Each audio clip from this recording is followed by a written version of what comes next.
Hello, class. My name is Benjamin Lehman. I'm Dr. Rollins' assistant, and today we're going to talk about Dwight Waldo and New Public Administration. But before we get into that, I wanted to go over some of the context surrounding the genesis of this new paradigm.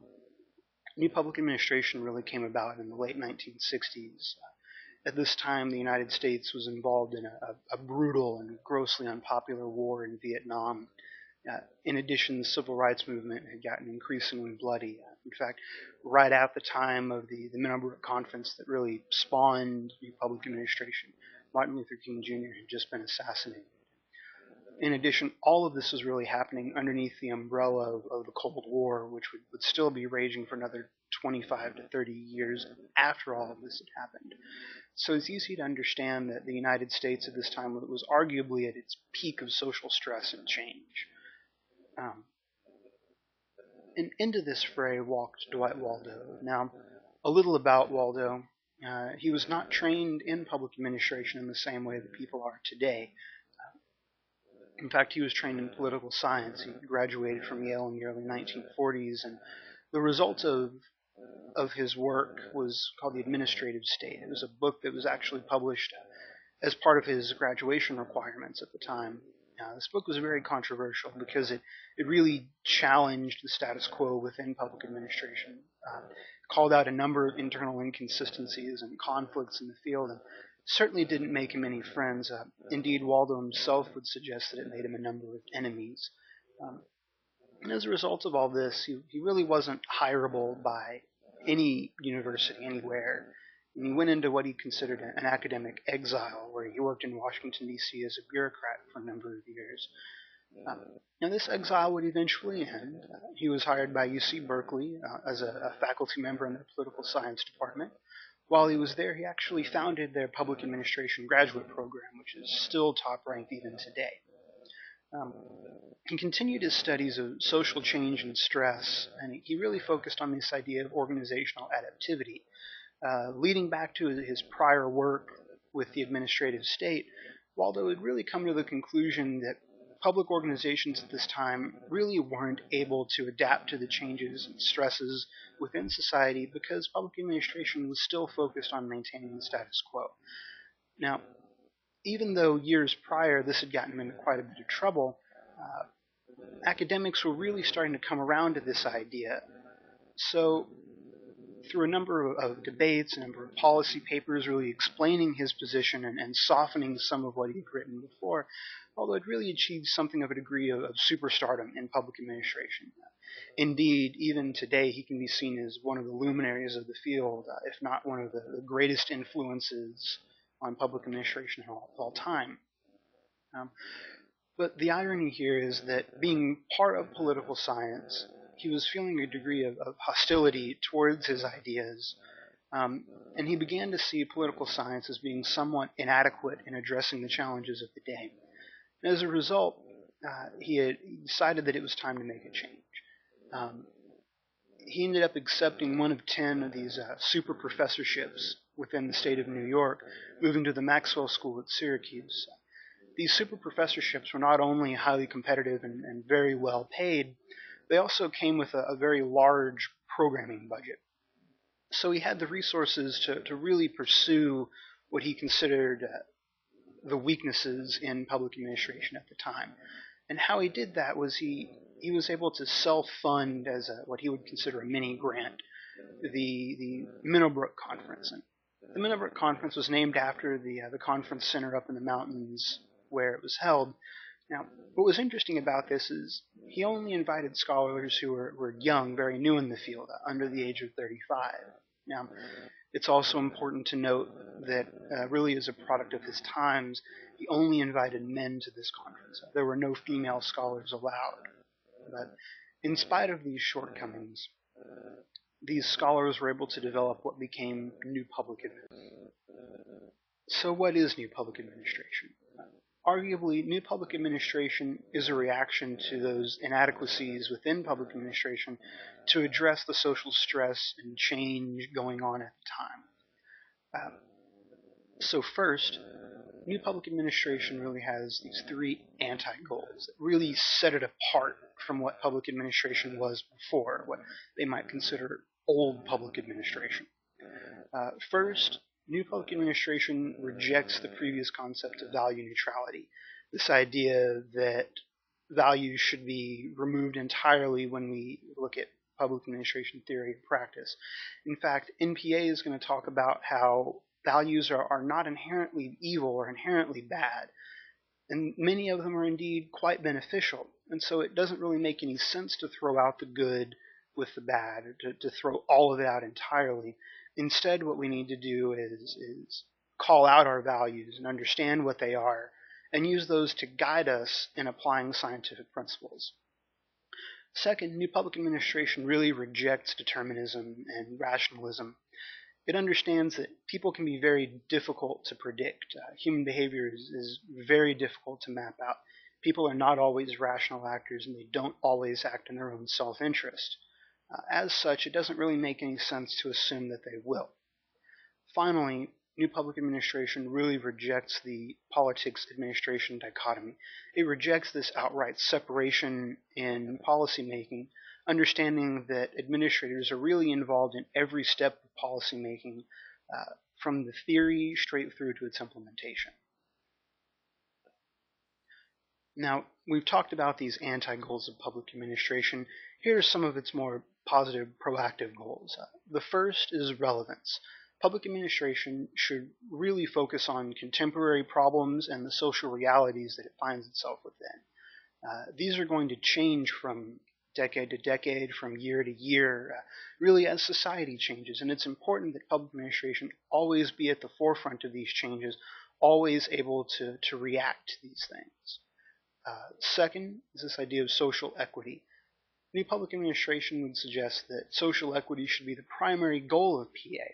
Indeed, that if the voice of the minority isn't heard, if public administration ignores these outgroups or the people without a voice, that eventually these administrations will be used to suppress those voices, to suppress those minorities.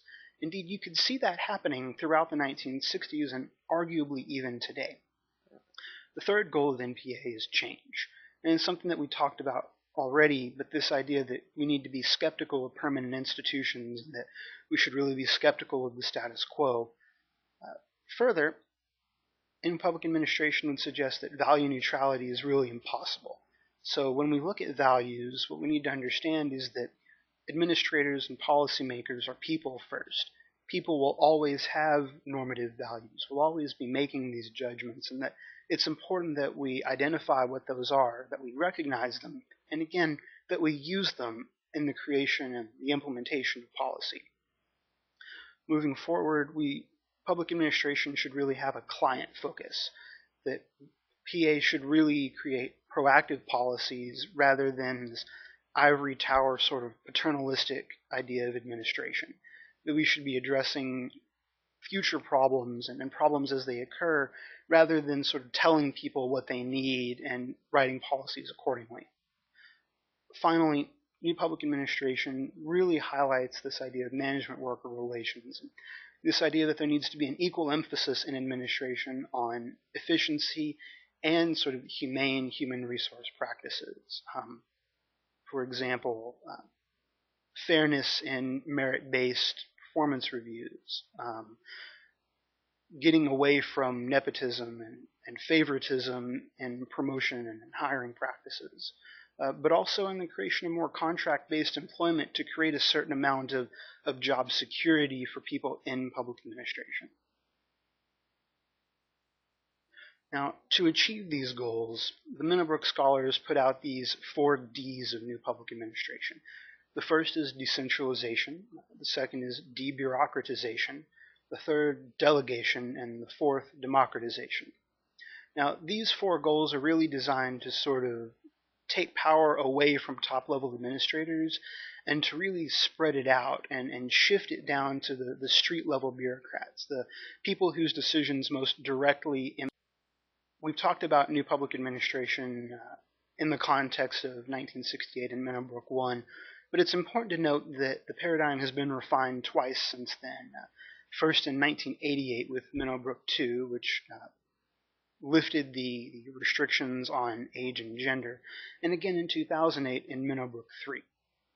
So contemporary New Public Administration really, as I mentioned, refined those older goals and anti-goals. First, it accepts that society and public administration are both very complex institutions, and that long-term planning is difficult and almost meaningless. An example of that would be a 20-year plan. If an organization creates a 20-year plan, but society changes every 5 years or every year or sometimes every month, those plans become somewhat arbitrary and meaningless. Second, New Public Administration really accepts that PA is an interdisciplinary field, that people come into public administration from political science, from business management, from social work, criminal justice, a number of fields, and that we should respect that and invite interdisciplinarity, but that public administration really must fight to retain its identity as a social science.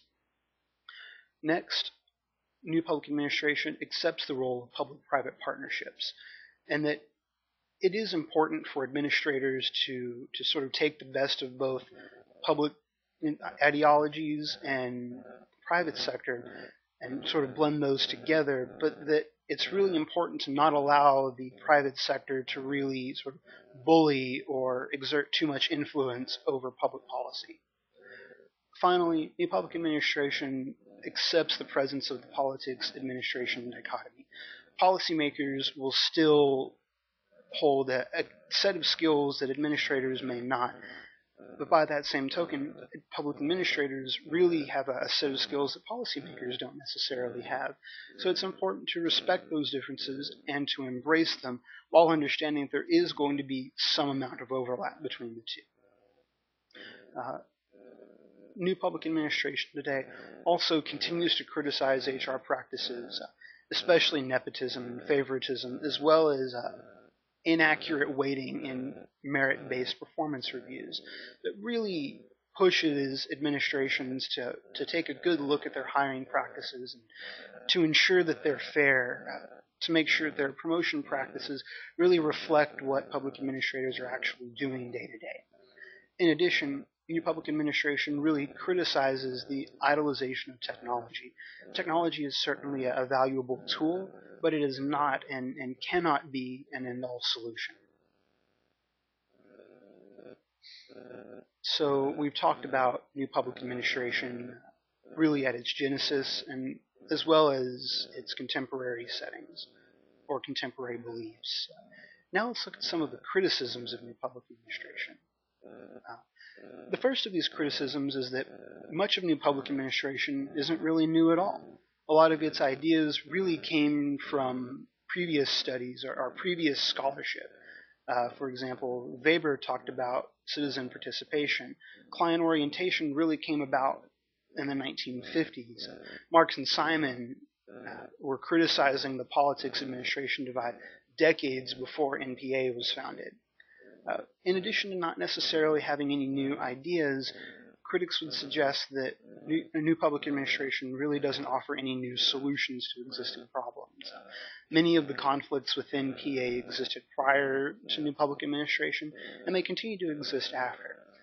In addition, those 4Ds are largely unexplored, and it's very difficult for an organization to understand when to use one over the other. So when to debureaucratize versus when to decentralize or when to delegate responsibilities. It can be very, very difficult to understand the differences between all of these things. And New Public Administration really fails to separate those out or to offer any guidance for their implementation. New Public Administration can be viewed as being very anti-theoretical, very anti-positivist. But most importantly, New Public Administration is arguably outmoded by more modern paradigms like New Public Management or institutionalism or network governance. So whether you believe the critics or not, what is the legacy of New Public Administration? What can we take away from it even as we do look at other paradigms? I would argue that the first thing we can take away from New Public Administration is this idea that we can challenge older concepts. NPA was really the first to say, hey, maybe new public administration shouldn't be focused on the status quo. Maybe we should look at contemporary context. Maybe we should look at these challenges within society and to try to address those. It's important to note that new public administration really did make the first great effort at connecting public administration to social problems, to social stresses. And finally, and I would argue the most important of all of these things, is that new public administration really shifts the focus of PA from the administrative side, or policy for policy's sake, to the public side, so policy for people's sake. And that really concludes the discussion on new public administration.